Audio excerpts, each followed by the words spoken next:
back to my workshop. It's been a while since I posted any videos, but there's been one or two major changes in my life, which means it's going to be much easier for me now to do a lot more videos. So that's good news. One of the changes is a new house, which means I've got a pile of new furniture I need to make. Lots of projects, lots of new fittings, and away we go. Now it so happens I've got the afternoon off from doing real work projects whilst I wait for a customer to make a decision. So I'm going to take the opportunity to do something which I've been meaning to do for quite some time, and I'm going to make myself a new bedside table lamp. Doesn't sound very exciting, I hear you say to yourself, but never mind, stick with it. You never know, you might even like this one. And if you don't, move on to the next one. So what I'm going to do is, first of all, I need to do is to make a base. So I've got myself a nice big piece of ash. This is 2-inch thick English ash, very well seasoned, and it's sort of a leftover piece from when I make my carriage wheels. So I'm going to quickly put that on the lathe and turn it to make a base.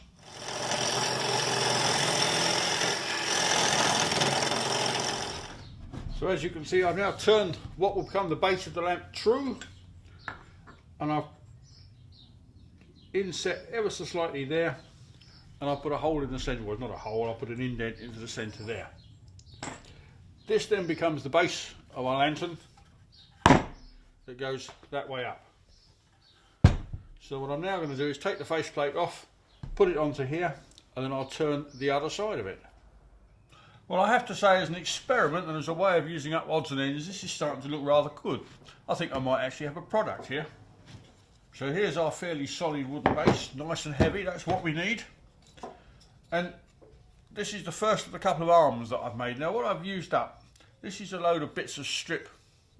This is ash. It's stuff I've had left over from when I've been making some spokes. And it's 20mm wide, 6mm wide that way. And I've just put these blocks in the middle, glued it all together.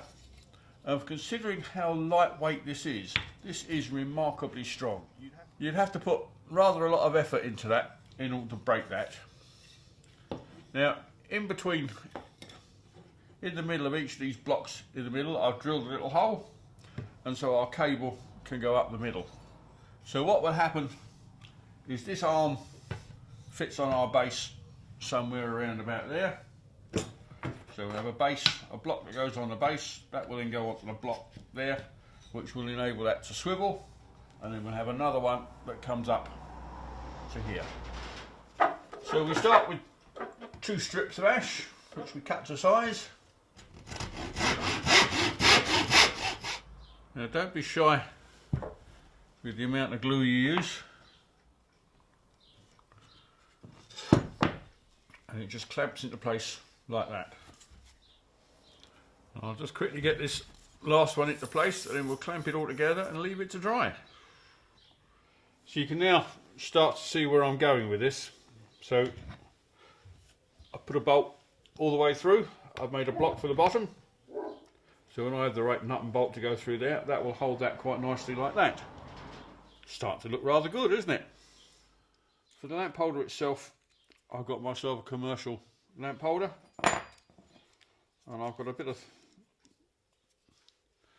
30mm strip steel in which I've drilled a hole out the centre. Remarkably fine tolerance for my workings, and that just fits into there a la so and screws in. So here we are, the moment of truth. This is where we find out whether the theory works. So all the parts are made. Let's see if we can start assembling them. Now if you'd like to find out what I'm up to, and there's an awful lot of projects that I do that don't make it into a video, you can always have a look at my blog, the details of which are on the bottom of the screen, and you can really always contact me through that or through the Heritage Craft website. So that's fairly solid. I mean, it's moving slightly, but I'm putting a lot of pressure on it. So let's see what happens if we go up another layer.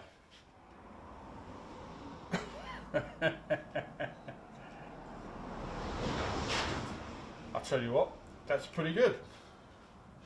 So now we have our last piece, which is to go all the way up here. But before I put that in place, I'm going to put the lamp holder into place, and then we can start wiring it, and then we can find out whether the whole thing actually works as a light. So as you can see, I've screwed that to the end of our wooden block, and I've managed to get this nice red cotton covered cable, which is rather splendid. Now I should point out that unless you know what you're doing, don't think about doing this, get someone in who does. I spent 35 years in the lighting business. I think it's fair to say I know what I'm doing. But if you don't touch it, get someone else in. I've recently started offering some of my products for sale. This is to be found on the Fitzrobbie website. If you look on the bottom of the screen now, it will give you all the details.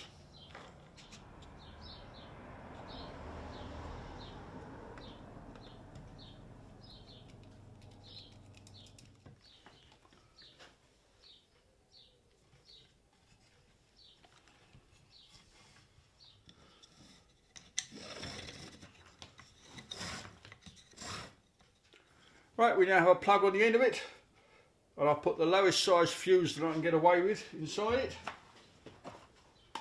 A light bulb in. Look at that!